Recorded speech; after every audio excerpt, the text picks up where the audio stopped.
Hello friends, આપણે રીત 1, રીત 2 અને આજે આપણે રીત 3 શીખી રહ્યા છે। તો પહેલી રીતમાં હતું કે આ ડેટ અને મંથ સેમ હોય, ખાલી યર ફરક હોય, બરાબર છે। એ રીત આપણે જોઈ હતી। સેકન્ડ રીતની અંદર કોઈ પણ ડેટ આપી હોય એના પરથી આપણે ડાયરેક્ટ આપણે રીત શોધતા શીખ્યા। હવે આ એ ગાડી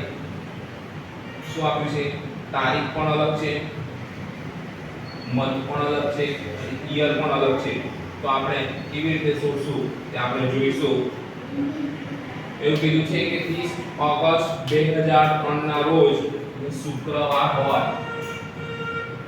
ક્વેશ્ચનની અંદર કીધું છે કે 30 ઓગસ્ટ 2003 ના રોજ શુક્રવાર હોય તો 25 મે 2015 ના રોજ કયો વાર હશે,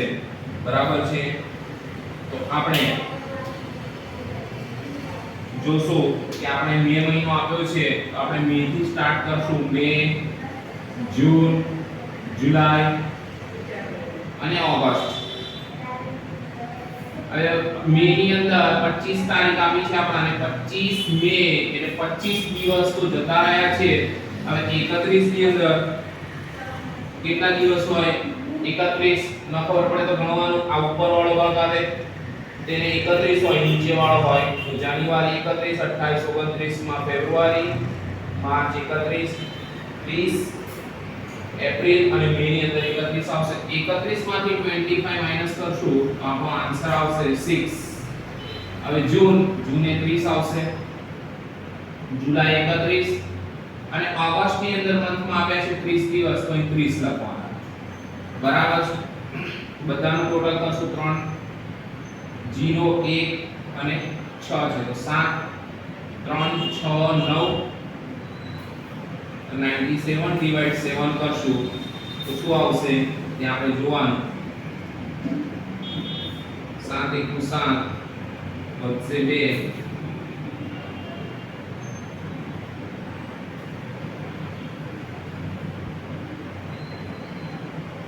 6 વધશે, કેટલા વધ્યા આમાં 6। તો આમાં 6 વધ્યા છે આમાં, બરાબર છે। કટ કરીને પણ કરી શકો ઓડ ઇવન નું, પણ આપણે પછી જોશું સિમ્પલ ફોર્મ્યુલા। અત્યારે આ રીતના જોઈશું। તો આ બે નો આપણો આન્સર આવી ગયો કે અહીંથી લઈ અને અહીં સુધીનો આપણે ડિફરન્સ કાઢી દીધો તો આપણો આન્સર આવ્યો 6, બરાબર છે। પરંતુ અહીં ગાડી પણ ફરક આપેલો છે 2003 યર અલગ છે આમાં, એટલે આંકડાવાળી રીત તમે જોશો તો યર સેમ હતા, અહીં યર અલગ છે। તો 15 માંથી 2003 જશે એટલે 12 વર્ષ અને એની અંદર આપણે 20 વર્ષ પણ કાઉન્ટ કરવા પડશે। તો 12 ને ડિવાઇડ વડે 4 કરશું તો આવશે કેટલા, 4 3 12 3 એટલે તમને ખબર જ હશે 4 8 અને 12 લીપ વર્ષ છે, તમે કીધું મેં એને 4 વડે ડિવાઇડ કરવાના એટલે આવશે 3, એટલે લીપ વર્ષ થઈ જશે 3 કેવી રીતે આવ્યા તો 12 ના ડિવાઇડમાં 4 12 છે એના ડિવાઇડમાં 4 લખશો એટલે 3 અને એમ કાઉન્ટિંગ કરશો તો 2004 2008 અને 2012 તમને કીધું હતું કે છેલ્લા 4 આંકડા હોય 2004 છે એ લીપ વર્ષ છે કે નહીં, તો 0 4 આપ્યું છે એને 4 વડે ડિવાઇડ કરશો તો ઉડી જશે તો ગણાવો 2005 નહીં આવે કારણ કે 5 એ 4 થી નથી ડિવાઇડ કર્યો એટલે આ લીપ વર્ષ નથી, આ લીપ વર્ષ છે। એવી રીતે 2008 ને કેલ્ક્યુલેશનમાં લેશો તો 2008 ડિવાઇડ 4 4 2 8 ઉડી જશે તો આ લીપ વર્ષ છે। 2009 કરશો તો નહીં આવે, બરાબર છે। તો આ રીતનું છે એટલે આનો ડિફરન્સ થશે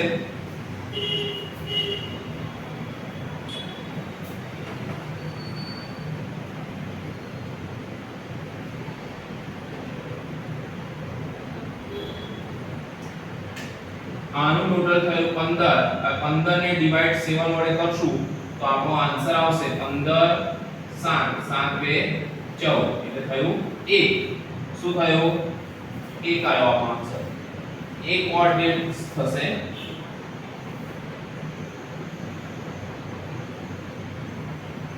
એક ઓડ ડેટ થયો ને આમાં એટલે આનો આન્સર આવ્યો 1। હવે આની અંદર જોવાનું કે આમાં આપણે કઈ લઈ રહ્યા છે, ઈયર માં આપણે કઈ લઈ રહ્યા છે આગળ કે પાછળ, તો ઈયર ની અંદર આપણે આગળ જઈ રહ્યા છે તો પ્લસ ની સાઈન આપવાની, કારણ કે ઈયર માં 3 થી 15 જઈ રહ્યા છે પરંતુ 30 ઓગસ્ટ થી આપણે મે એ આપણે શું થઈ રહ્યા છે પાછળ જઈ રહ્યા છે તો આ 6 ની અંદર આવશે માઈનસ શું આવશે માઈનસ એટલે આ -6 પ્લસ 1 એટલે આપણો આન્સર આવશે -6 પ્લસ 1 એટલે -5 એટલે શુક્રવારમાંથી આપણે પાછળ જવાનું છે -5 એટલે શુક્રવારમાંથી -5 કરશો તમે તો કયો આન્સર આવશે જવાબ તો -5 કરો એટલે થઈ જશે શુક્રવારની આગળ ગુરુ બરાબર છે બુધ મંગળ સોમ અને રવિ તો આપણો આન્સર આવશે આમાં રવિવાર જવાબ શું થઈ જશે આપણો રવિવાર તો આ રીતના કેલ્ક્યુલેશન કરવાનું છે જો પાછળ જતું હોય તો માઈનસ આગળ જતું હોય તો પ્લસ બરાબર છે તો આમાં માઈનસ જઈ રહ્યું છે બરાબર આ પાછળ જઈ રહ્યો તો મંથ અને ડેટ વાળો મંથ વાળો પાછળ જતું તો માઈનસ કર્યું યર વાળો પ્લસ કરવાનો આ રીતના છે દાખલો હવે આપણે બીજો દાખલો જોશું તેની અંદર લખેલી છે રકમ આપણી કે 29 જાન્યુઆરી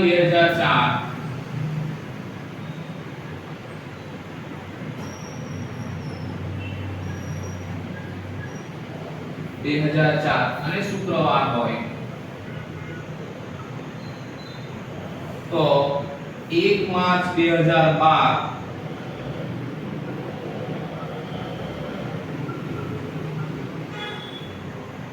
કયો વાર હશે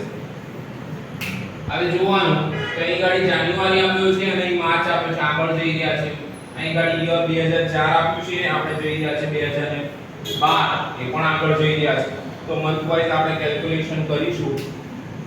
તો પહેલો મહિનો છે આપણો જાન્યુઆરી બીજો છે ફેબ્રુઆરી અને ત્રીજો છે માર્ચ બરાબર છે જાન્યુઆરી ની અંદર 31 દિવસ હોય એમાંથી 29 દિવસ જતા રહ્યા છે કે રહ્યા છે 2 હવે ફેબ્રુઆરી ની આની અંદર આપણે જો લીપ યર પેને કાઉન્ટ કરી રહ્યા છે આ સાઈડ પર તમને મેં બતાવ્યું હતું એટલે આની અંદર આપણે કેલ્ક્યુલેશન માં ફક્ત અને ફક્ત 28 વડે ગણીશું એટલે અહીં 28 આવશે અને તમને ખબર છે કે 28 ને 7 વડે આપણે હવે થોડું એડવાન્સ લેવલ પર કરીશું તો અહીં ગાડી 28 માંથી 7 કરીશું ને ડિવાઈડ તો અહીં ગાડી આવી જશે 7 4 28 ને 0 લખી દેવાનું એટલે કેલ્ક્યુલેશન શોર્ટ થઈ જશે 28 દિવસ આવે એને વીકમાં આવે દિવસ 7 એનો આપણે ઉડાવીશું તો 0 થઈ જશે બરાબર છે માર્ચ ના અંદર આવ્યા છે દિવસ 1 એટલે 2 + 0 + 1 એટલે ટોટલ થઈ જશે 3 આનો ટોટલ થયો 3 હવે અહીં ગાડી 12 માંથી 4 જશે એટલે રહેશે 8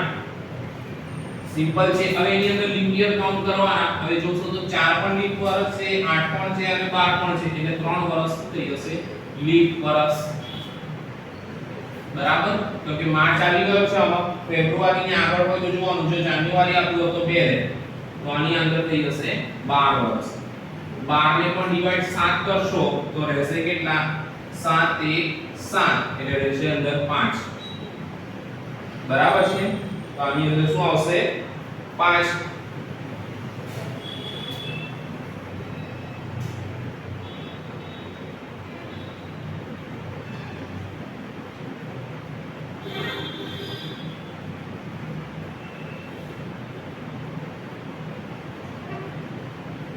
અહીં ગાડી 8 વત્તા તો 11 થશે